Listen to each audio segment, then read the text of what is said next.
નમસ્કાર દર્શક મિત્રો, તમે જોડ્યા છો સાયકલ પ્રયોગ સંચાલિત ઝટપટ ન્યૂઝ અને નવસારી ટાઈમ. દિવસભરની ઘટનાઓથી અવગત કરાવતા બુલેટિન ઝટપટમાં જુઓ આજના સમાચાર. મરોલીના મહુવર બજાર ઓવરબ્રિજ પર કાર ચાલકે સ્ટીયરિંગ પરથી કાબુ ગુમાવતા અકસ્માત સર્જાયો છે. મોડી રાત્રિના સમયે કાર ચાલક જઈ રહ્યો હતો તે દરમિયાન એટલે બ્રિજ ઉતરતી વખતે સ્ટીયરિંગ પરથી કાબુ ગુમાવતા કાર ડિવાઈડર સાથે અથડાઈ હતી અને ડિવાઈડરમાં રહેલી જે લાઇટો હતો તેને પણ નુકસાન થવા પામ્યું છે. સાથે કારને પણ નુકસાન થયું છે, પરંતુ કારમાં જે સવાર હતા તમામ લોકોનો આબાદ બચાવ થવા પામ્યો છે. અકસ્માત એટલો ભયાનક હતો કે લોકો પણ અવાજ સાંભળીને ત્યાં તાત્કાલિક દોડી ગયા હતા અને કારમાં રહેલા લોકોનો બહાર કાઢી લેવામાં આવ્યા હતા. અને આ સમગ્ર ઘટના મામલે મરોલી પોલીસે વધુ તપાસ હાથ ધરી છે. ગણદેવીની કાવેરી નદીમાં એક યુવકે ઝંપલાવી હોવાની વાત સામે આવી છે.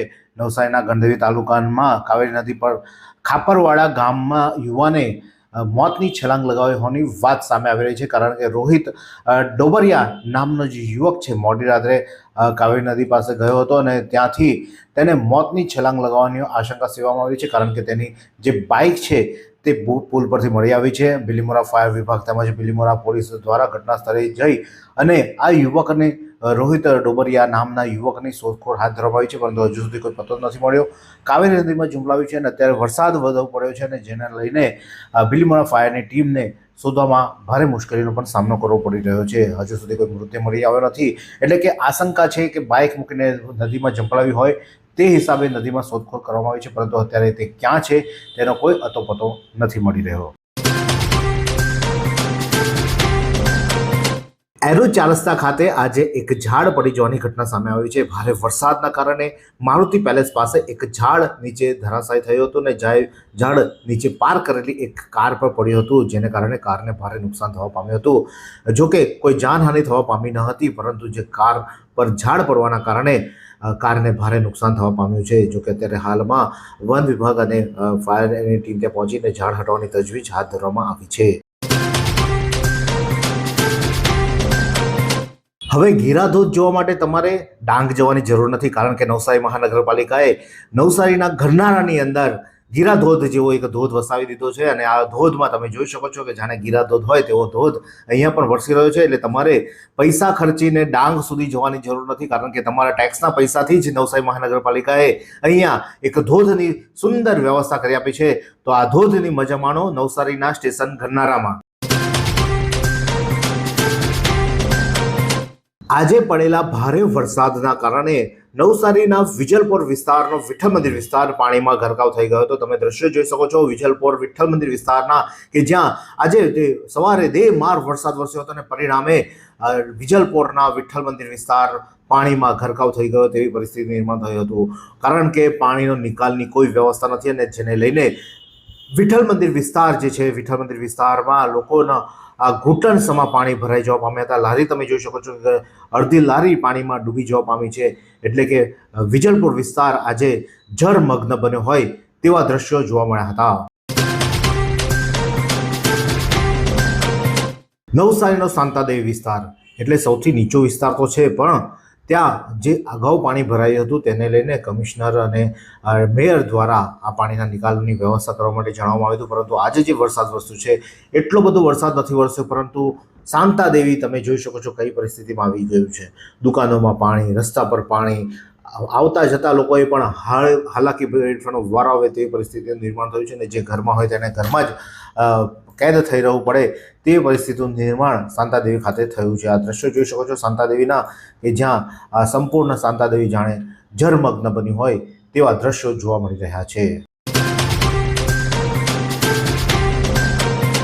વિજલપોરના રામનગરની ગટર સમસ્યાનો ઉકેલ લાવવા માટે તંત્ર સક્રિય બન્યું છે. કોર્પોરેટર હિનાબેન રાજપૂત સતત 6 દિવસથી ગ્રાઉન્ડ ઝીરો પર કામ કરી રહ્યા છે. નવસારી મહાનગરપાલિકાના વિજલપોર વિસ્તારમાં આવેલા રામનગરમાં ગટરના ઓવરફ્લો થવાની ગંભીર સમસ્યા અંગે નવસારી લાઈવમાં અહેવાલ પ્રકાશિત કરવામાં આવ્યો હતો, જેને લઈને પ્રજાના અવાજ ઉઠાવવામાં આવ્યો હતો અને આ સમાચારને વહીવટીતંત્રએ અને જનપ્રતિનિધિ દ્વારા ખૂબ જ સકારાત્મક પ્રતિસાદ જોવા મળ્યો હતો. તેઓ દ્વારા જન સુખાકારીના કાર્યોને પ્રાધાન્ય આપીને સ્થાનિક કોર્પોરેટર દ્વારા યુદ્ધના ધોરણે કામગીરી શરૂ કરવામાં આવી છે। હિનાબેન રાજપૂત જાતે મોરચો સંભાળી અને 6 દિવસથી ગ્રાઉન્ડ ઝીરો પર રહી વિજલપુર રામનગર વિસ્તારમાં ફિલ્ડ પર કામ કરી રહ્યા છે। નવસારી મહાનગરપાલિકા ટેકનિકલ ટીમ, સફાઈ કામદારો અને જેસીબીની મશીનોની મદદથી ગટર લાઇનની સફાઈ, બ્લોકેજ દૂર કરવા અને કુંડીઓના સમારકામને સીધી દેખરેખ તેઓ કરી અને ગ્રાઉન્ડ ઝીરો પર કામ કરી રહ્યા છે અને જેનો વિડીયો સોશિયલ મીડિયા પર તેઓ મૂકી અને પ્રજાની વાહવાહી મેળવી રહ્યા છે।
નવસારીના લુન્સીકુઈથી નજીક જે સત્યસાઈ દ્વાર આવ્યો છે સબ જેલ અને કોર્ટની વચ્ચે, ત્યાં આ સામાન્ય વરસાદ વરસ્યો હતો અને તેમાં પાણી ભરાઈ જવાની પરિસ્થિતિનું નિર્માણ થયું હતું, કારણ કે તેમાંથી કોઈ આવન જાવન પણ ન કરી શકે તેવી પરિસ્થિતિનું નિર્માણ થયું હતું।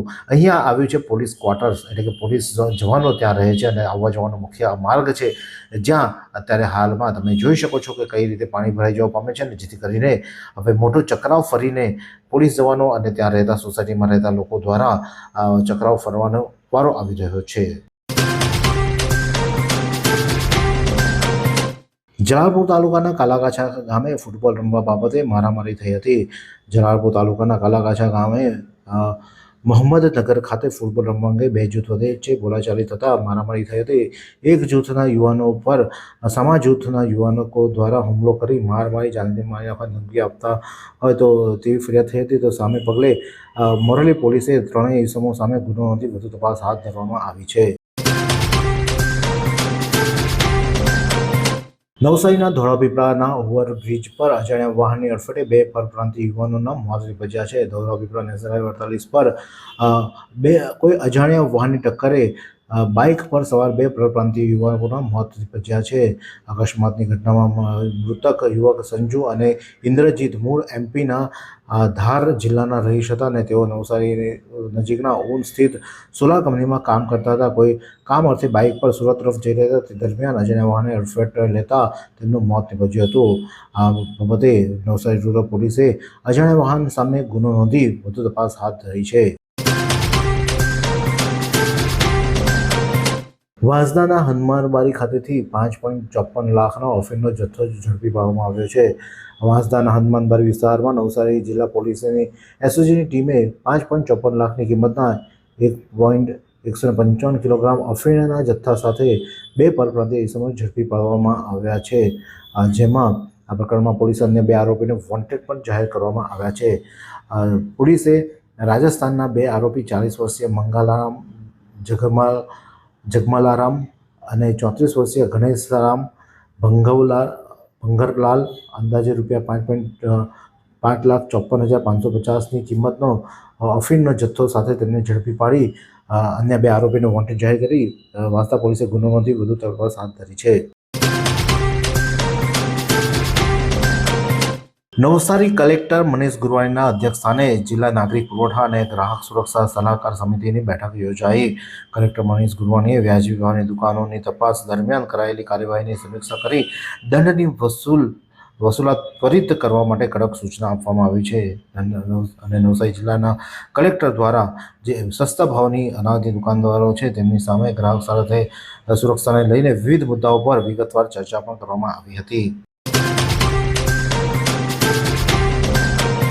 એસજીએફઆઈ જિલ્લા કક્ષાની ટેકવાન્ડો સ્પર્ધામાં બીએપીએસ સ્વામિનારાયણ મંદિરના વિદ્યાર્થીઓનું શાનદાર પ્રદર્શન રહ્યું.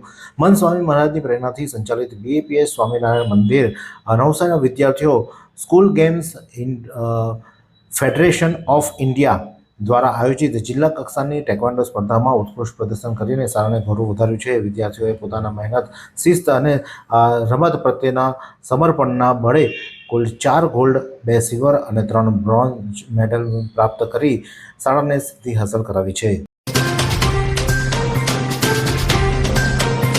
વાત કરીએ હવામાનની તો નવસારી જિલ્લાનું આજનું મહત્તમ તાપમાન 29°C જ્યારે લઘુત્તમ તાપમાન 25°C રહ્યું હતું. હવામાં ભેજનું પ્રમાણ સવારે 96% જ્યારે સાંજે 94% રહ્યું હતું. હવાની ગતિ 5.1 કિલોમીટર પ્રતિ કલાક દક્ષિણથી પશ્ચિમ તરફ રહી હતી.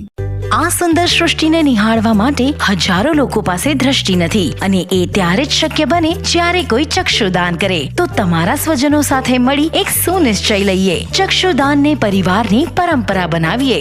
Visit Sant Punit Chakshu bank, rotary eye institute Navsari. Call 7069006329.